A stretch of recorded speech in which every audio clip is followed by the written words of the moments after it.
Terus menurut versi-versi yang kita dengar dari guru-guru, dari para kiai, rata-rata niku ndamel periode kiamat kubra, ini kiamat setelah kehancuran langit bumi.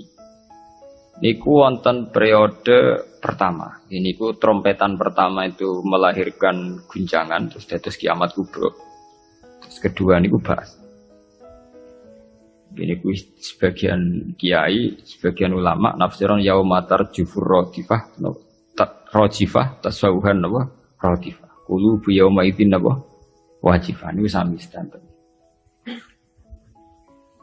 Rata-rata ulama darani malaikat sing nyekel trompet utawi sing calon nyebut trompet malaikat Israfil.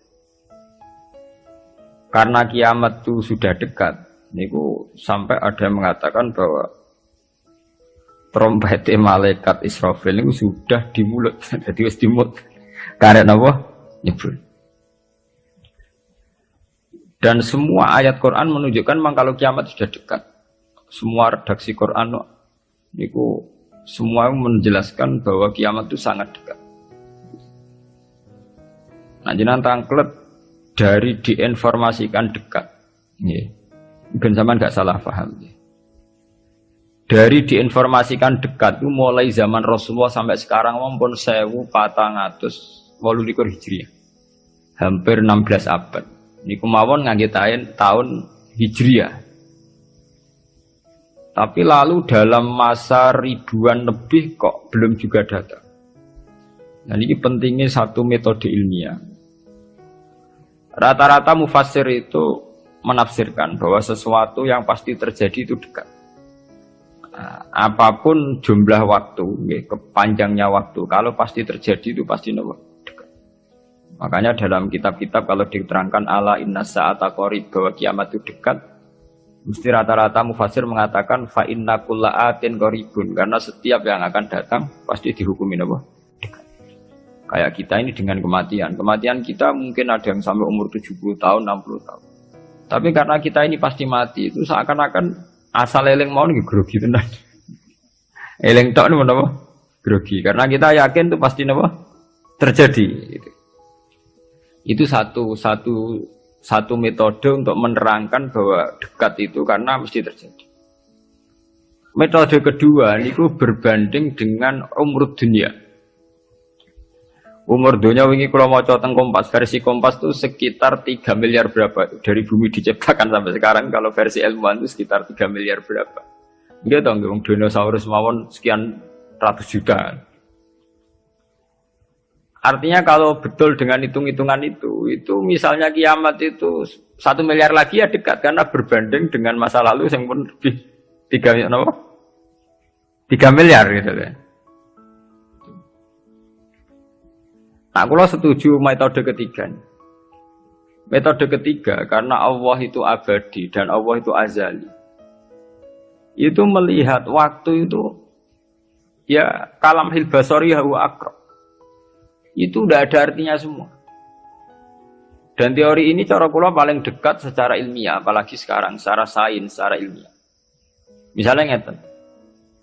Cara semut kon mecah ndok, iku pikirane kok bisa mecah ndok iku nak bar grogoti 2 wulan lagi sono apa? Jah nak sing mbok kongkon semut. Tapi kanggo sampean, tak gites langsung napa? Pecah, ambil. Artinya manusia itu enggak lepas dari ruangan. Artinya satu analisis yang dibatasi oleh keterbatasan manusia. Wong bumi kok ngene kok hancur ngenteni global warming, ngenteni pemanasan global, ngenteni macam-macam, nak cairan Afrika meleleh, nak sistem bumi tata surya sudah hancur, sistem galaksi sudah iku acara manusa. Jadi dengan segala ilmiahnya manusa bayangno kiamat tentu nunggu global warming, nunggu tata surya sing rusak galaksi.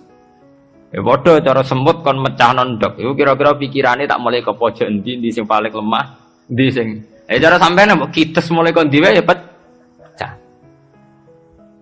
Ya padha. Kowe ngrubahno gedung sing nganggo beton, nganggo cor, nak manual ya tak palu kon ndi supaya rubah. Tapi nganggo bom atom, mbok dakok endi wae ngene apa? Hancur. Ya.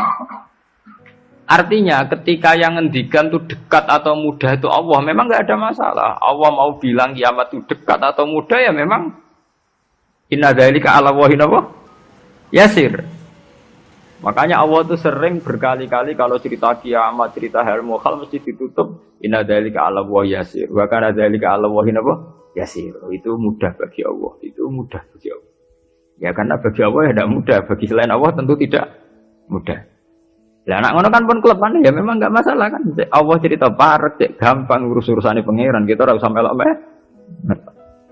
Pangeran nak metu mokonge nak ngendikan la yusalu amma yafalu wa hum yusalu. Bentone manusa wae sering analisis pangeran mbek teorine manusa. Ya mesti ora sambung wong Allah iku azali dianalisis mbek sesuatu sing hadis sing sekarang, sing profan, sing rusak. Makanya para pencari Tuhan yang murni dengan rasional tentu tidak akan ketemu karena dia akan mengkiaskan barang-barang hadis untuk meneliti barang-barang azal. Ini wow.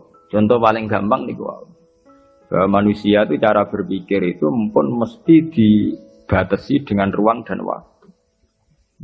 Padahal pangeran, bukan butuh ruang, bukan butuh apa waktu. Ini gue mau apa? Ya contoh termudah itu.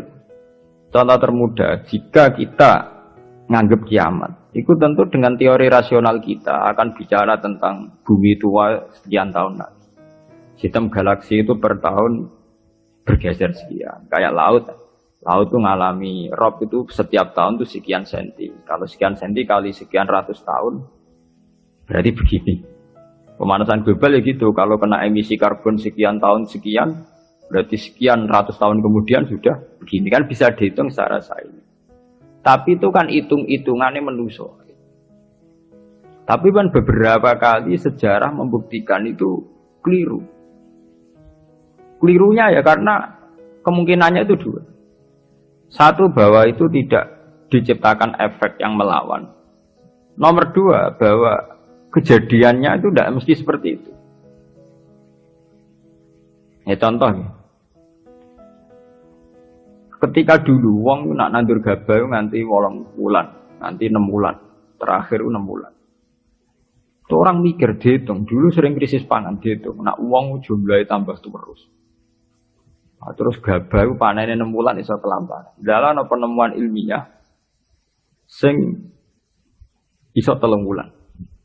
Sehingga zaman manusia sithik sering telat beras, sampai wong mangan jagung bekatut. Saiki wong pirang-pirang ora tau telat napa? Beras. Padahal pakar-pakar pangan sempat grogi, jangan-jangan karena jumlah uang akeh telat apa? Beras. Masalah tempat nggih ngoten. Wong jumlah akeh tanah ra tambah sampeyan do manggon. Tapi manusia lewat modernnya itu iso nggawe omah tingkat omah susun. Wong modern ana sing diwajah lah manggon memares manggon. Artinya manusia dengan segala kekhawatiran terhadap fenomena alam yang mesti terjadi juga banyak manusia yang mengantisipasi itu lewat penemuan ilmiah juga. Itu ya rawan klop itu, rawan apa? Klop. Artinya semua teorinya manusia itu mau berbicara tentang sebab akibat dan itu bisa diantisipasi terus. Bisa diantisipasi terus. Ya, mulane istilah Quran nak ngenyak manusia niku.